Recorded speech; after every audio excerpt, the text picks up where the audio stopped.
3 centuries ago, although Paris flourished with culture, it had yet to become the fashion capital we know today.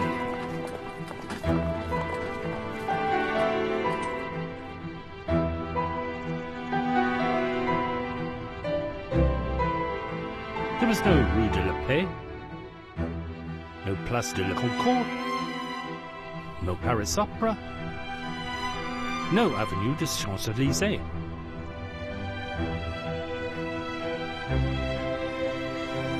French style came from the Place Vendôme.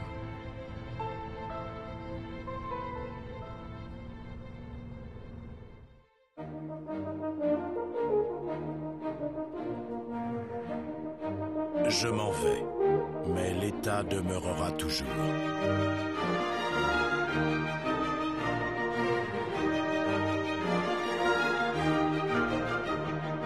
At the end of the 17th century, King Louis XIV was criticized by some Parisians for living too far away. So he ordered the building of a grandiose setting that would embody absolute power in the very heart of Paris. The architect who oversaw the enlargement of Versailles, Jules Antoine Mansart, was commissioned to design a city square.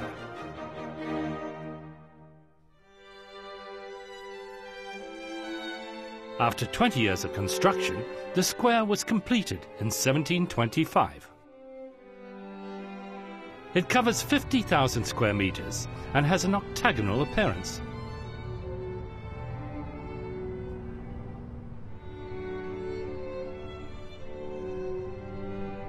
All the facades match each other.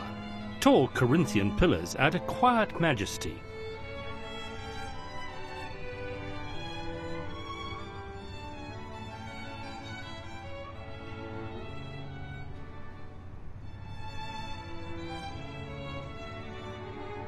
The imperial coat of arms can be found on the middle gables of the buildings, and the entire creation looks like a scroll painting of a palace folded into an octagon.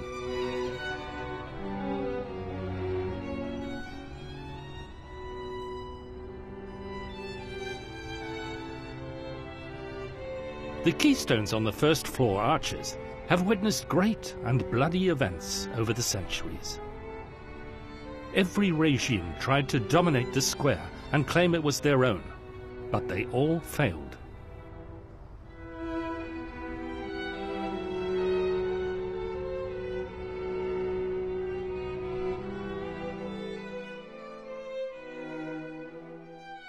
In 1699, a nearly 7-meter statue of Louis XIV on horseback was unveiled in the center of the square.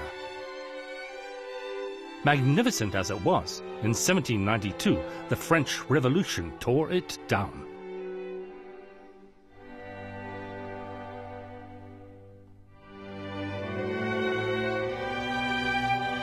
La ville de Paris a son grand mât tout de bronze, sculpté de victoire, et pour vigie, Napoléon.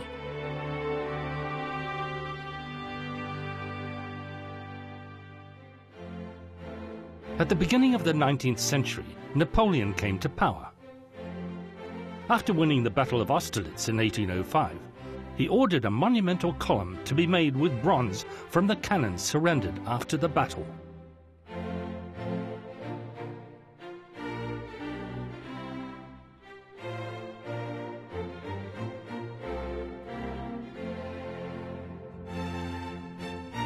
Standing tall to soar gloriously above the streets, the Vendôme column looks like the main mast of a huge ship in the center of Paris.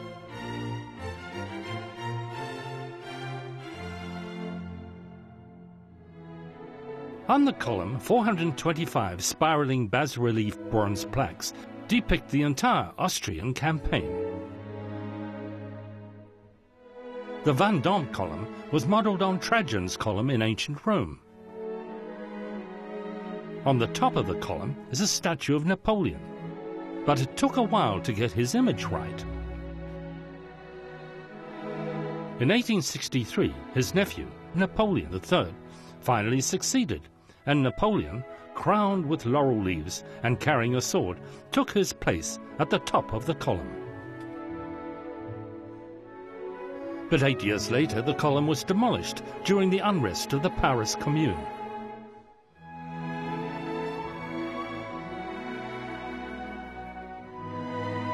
In 1873, the column was re-erected by the French Third Republic.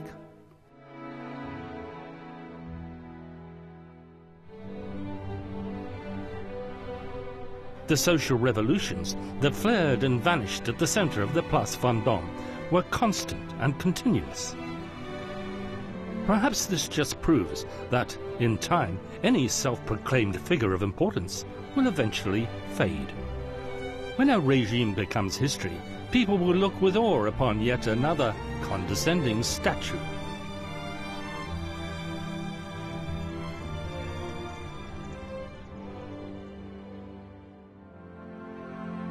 Le seul véritable voyage, ce ne serait pas d'aller vers de nouveaux paysages, mais d'avoir d'autres yeux, de voir l'univers avec les yeux d'un autre.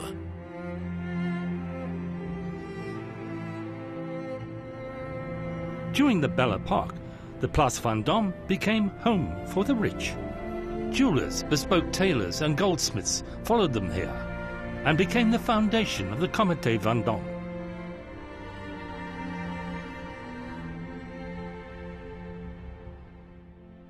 C'est pour moi un lieu complètement mythique.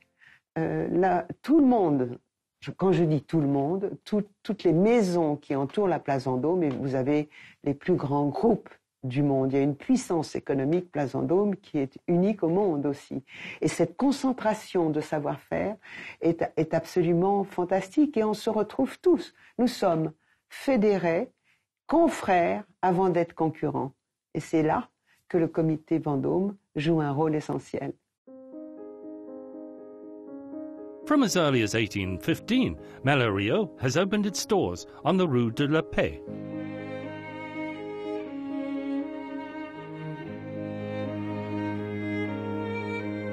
Alors, la première impression lorsque je suis venu petit dans cette maison, c'est un éblouissement sur la beauté de ce qui s'est passé dans cette maison, où les murs sont chargés d'histoire, où les murs parlent. C'est incroyable cette ambiance où finalement c'est un lieu immuable. C'est une grande fierté de pouvoir diriger cette maison, parce que c'est une très belle maison, donc une très grande fierté de pouvoir la diriger.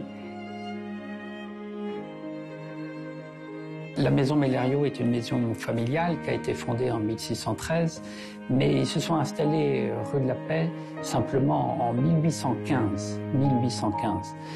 C'était les premiers joailliers de l'époque qui s'installaient rue de la Paix. Entre deux pouvoirs finalement, le pouvoir royal avec le Louvre, et puis le pouvoir des commerçants, le pouvoir de l'opéra, de la culture, le pouvoir des grands magasins qui allaient se construire. Ils étaient à un endroit stratégique dans Paris pour être proche des clients, que ce soit les nouvelles fortunes ou que ce soit le pouvoir royal. Malariaux fait partie du comité Vendôme et on essaye de partager avec les membres du comité Vendôme une certaine la défense du savoir-faire français. Quand ils viennent voir la réalisation qu'ils ont demandé de faire et qui sont tellement émus par la beauté, parce que ça correspond à ce qu'ils voulaient et ils en ont les larmes aux yeux. Donc, et là, je me dis, voilà, j'ai gagné mon pari. Je suis content. L'émotion entre le bijou et la cliente est passée.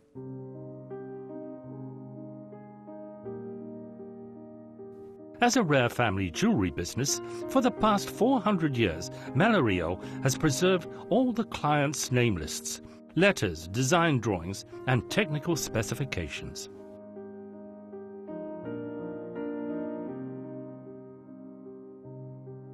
ces livres qui sont écrits d'une façon très belle, à l'ancienne, à la plume, tous ces livres sont soigneusement conservés et sont un outil pour nous exactement de voir ce qui se faisait à l'époque. Et c'est pour ça qu'on peut voir notamment des bracelets pour Marie-Antoinette. On peut voir aussi une plume de pan magnifique qui était pour la princesse Eugénie.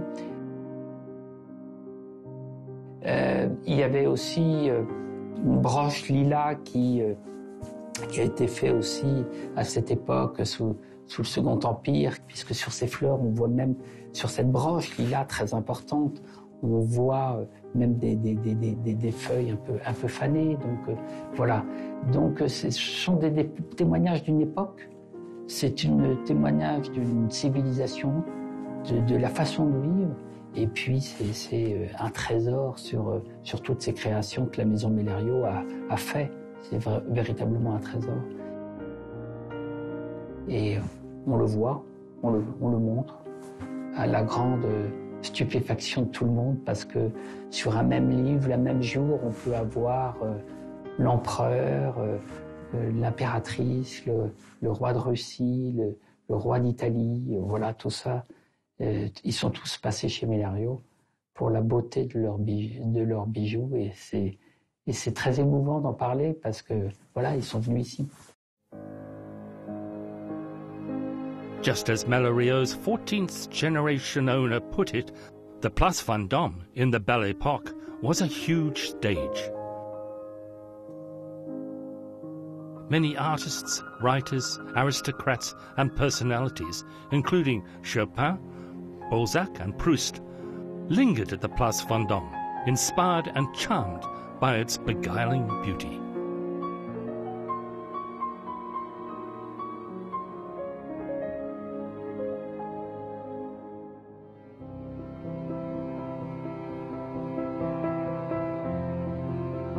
At that time, classy ladies and gentlemen had their clothes made at Charvet, which had moved to the Place Vendôme in 1877.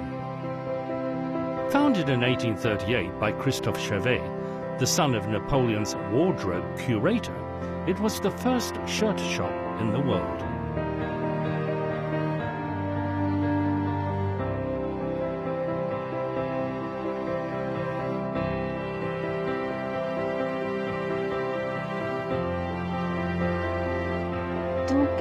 Depuis sa fondation, Charvet fait des chemises et des cravates.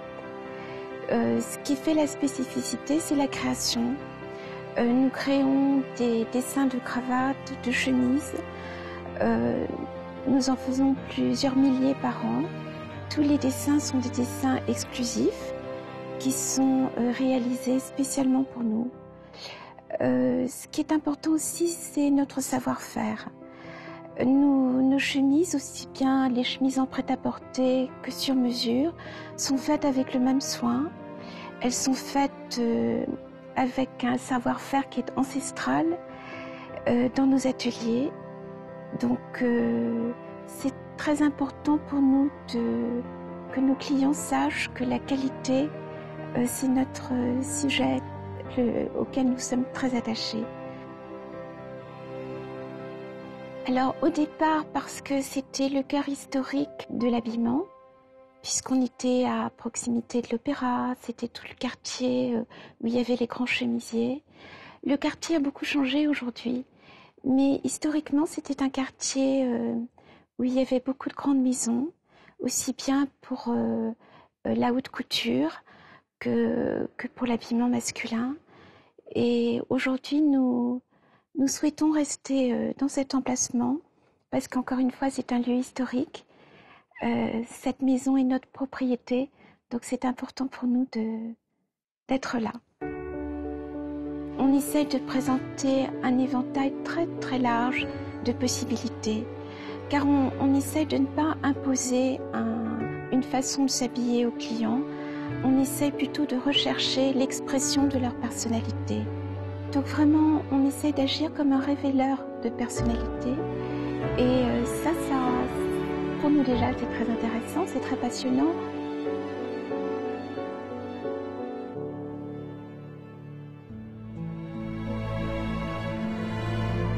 When I dream of afterlife in heaven, the action always takes place in the Paris Ritz.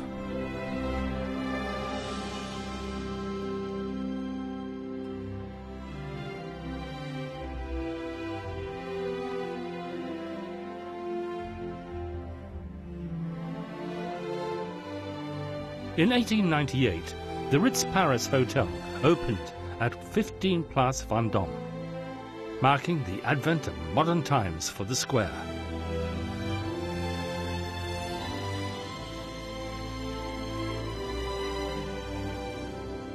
À la Belle Époque, il y a un personnage extraordinaire qui s'appelle César Ritz, qui va, lui, rechercher dans Paris un écrin pour y implanter son hôtel.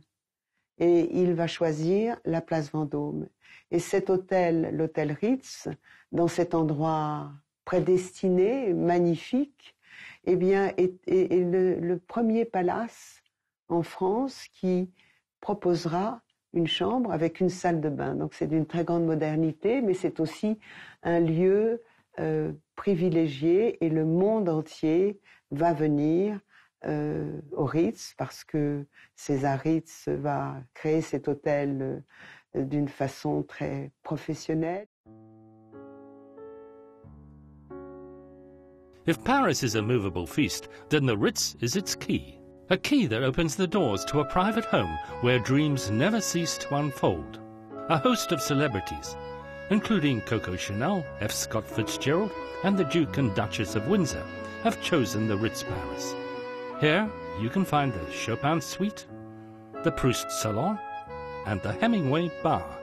This is where past memories and legendary names come alive.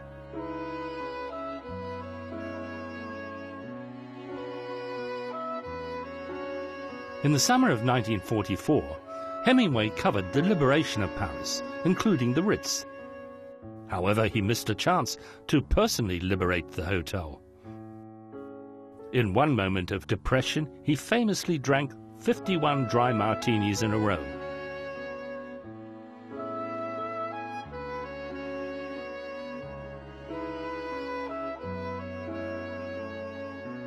Dozens of his photos and pages of his personal writings are on the wall, reflecting his unique spirit and creativity.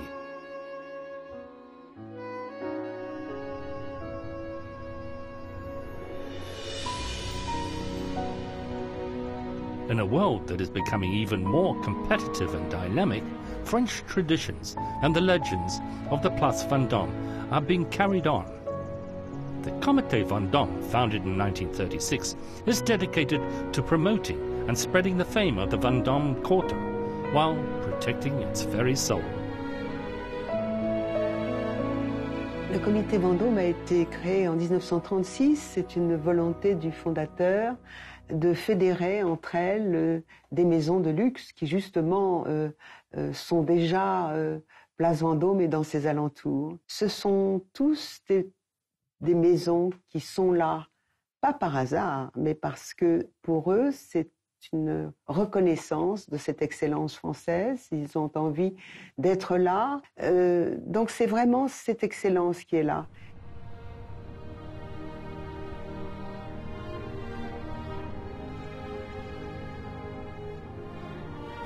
Perhaps the soul of the Place Vendôme is the spirit of generations of architects, writers, craftsmen and tailors. They have devoted themselves to building the square, literary masterpieces, sparkling jewelry and quality clothes. They treat life like art and make the Place Vendôme the legend it is today.